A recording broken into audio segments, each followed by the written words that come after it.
Адал тілек үмітпен ғұмыр кешкен, сабырлылық салтымен бірге өскен. Бүгінгі күн ортамызда жоқ болсаң да, асыл бейнең анашым шығарместен. Ана дегенде толқымайтын жүрек, толғанбайтын жан кем дегем шығар. Өйткені ол әрбір адамның жарық дүние сыйлаушысы, ақ сүтін беріп аялаған, жанында ямаған ардақтысы. Өкінішке қарай біз үшін ең аяулы жан ортамызда жоқ. Қанша жасқа келсең де анадан айырылу оңай емес екен. Өзімізде әке, ана, тіпті әже атансақ та, кәрі шешемізге еркелеп, оның айтқан әр жылы сөзінен жанымызға тыныштық табушы едік. Бүгінде өз орнымызды тауып, еңбек етіп жүргеніміз асыл анамыздың берген зор тәлімінің жемісі. Ол сырласымыз, ұстазымыз, тіпті біз үшін әлемдегі ең ұлы тұлға еді. Әр перзентіне деген мейірімін аямаған. Немере шөберенің де бабын тауып, отбасына береке кіргізіп, тамырына жылу беріп отырған ардақты анамызға деген қимас сезіміміз, сағынышымыз күн өткен сайын ұлғая түсуде. Отанын қалың орманға айналдырған қазыналы қарттың өмір жолы да өнеге мен ғибратқа толы. Жұмасейітова Саржан Сатыбалдықызы 1926 жылы 10 қазанда Гурьев облысы Жылой ауданында өмірге келген. Руы Адайдың Қосайы сүйіндік бөлімінен. Әкесі Сатыбалды қарапайым шаруа адам болған. Ал шешесі Қалау 13 құрсақ көтерген. Алайда оның 11-і кішкентайында шетінеген. Қалған көзі тірісі апасы және Саржан анамыз болатын. Анамыздың балғын балалық шағы ел басына түскен ашаршылық жылдармен тұспа-тұс келеді. Жетіспестік, жоқшылық зардабы оның жанұясында айналып өтпеді. Осы қиыншылықтан шығудың амалын іздеп, анамыздың отбасы Редут қазіргі Талдыкөл ауылында қоныс тепті. Еркелеп, назданып өсер жеткіншек, зұлматтың ызғарын сезініп, тапшылықтың ащы кермегін сезініп өсті. Сондықтан да ертесейді, барды місе тұтып, жоққа кеймеді. Әкесі Сатыбалдыны сол кезде жер аударып, Ақтөбе облысына жіберді. Бұл да отбасына түскен ауыр соққы еді. Осындай қилы күндерді жастайынан көріп, көңіліне түйіп өскен бой жеткен еңбекке де ерте араласады. Яғни небары 17 жасында Дасор мұнайын қарауылдаушы болды.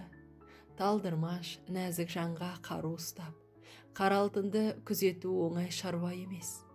Бірақ осындай жауапкершілігі үлкен қызметті, жас болса да жауапкершілікпен атқарып, басшылықтың сенімінен шыға білді. 1959-60 жылдары Мақат ауданы Комсомол поселкесінде аспаз, қоймашы болып қызмет етті. Әкеміз Темірғалиев Сәлімгерей де мұнайшы. Ел байлығын еселеуге зор үлес қосып жүрген ата-анамыз 1969 жылы Маңғыстау өңіріне қоныс аударып, жаңадан ашылған Жаңөзен мұнай-газ кен орнында қызметтерін жалғастырды. Анамыз Саржан кейін дүкенші, есепші, дүкеннің басшысы болып, есеп-қисапқа жүйрік, саудаға да мығым бола түсті. Адал еңбегімен, ұйымдастыра білетін қабілетімен, көпшілдігімен ұжымдастарға, ауыл-аймаққа, өңірге сыйлы болды. Бірнеше мәрте Өзен қалалық және Маңғыстау облысының депутаты болып, халық мүддесін, аймақтағы өзекті мәселелерді шешуге бір кісідей атсалысты. Осынау үлкен лауазымды қызметтерді атқарған қажырлы еңбегінің арқасында анамыз көптеген марапаттарға ие болды. Атап айтсақ, құрмет грамотасы, құрмет белгісі ордені, тыл ардагері 50, 60, 70 жылдық мерейтой медальдармен марапатталды. 1987 жылы зейнетке шығып қалған ғұмырын балаларының, немере шөберелерінің ортасында өткізді. Ұрпағы, отбасы демекші, аяуланамыз дүниеге 6 перзент әкелген. Қанат, Марат, Ерболат есімді 3 ұлы мен Тұрған, Гүлжан, Алтынай атты 3 қызын тәрбиелеп өсірді. Алайда 1975 жылы үлкен ұлы отандық борышын өтеп жүрген кезінде өмірден озған. Бауыр еті баласынан айырылу анамызға оңай соқпады.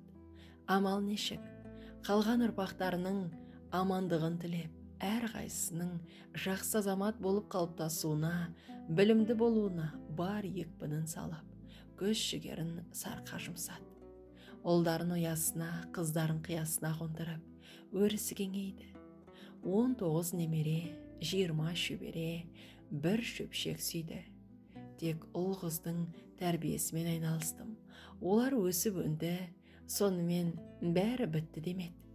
Немере шөбересінде жанына үйіріп, өзінің өмірлік тәжірибесімен қамқорлап, олардың биік қамалына айналды.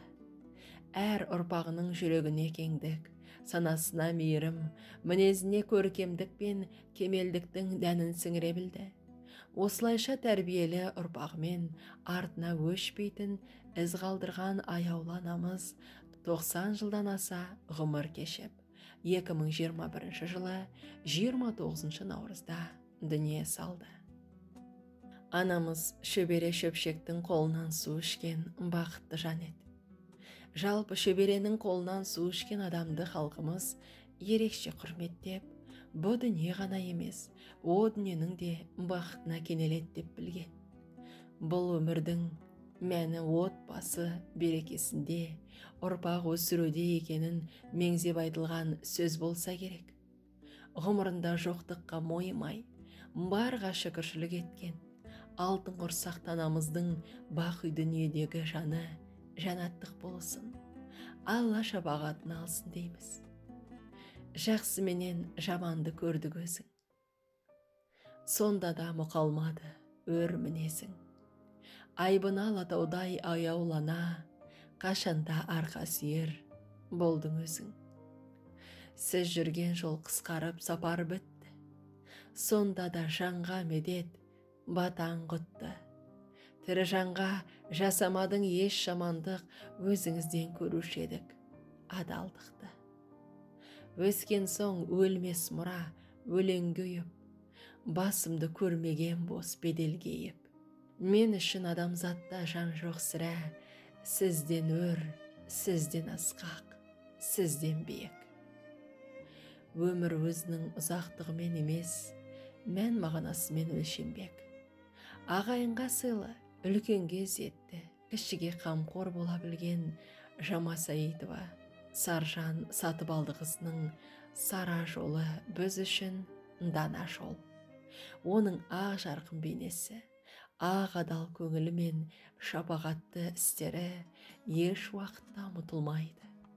Соңынан жақсы сөз, ұлағатты із қалдырған аяулы анамыздың есімі ұрпағымен көз көргендердің жүрегінде әрдайым сақталады.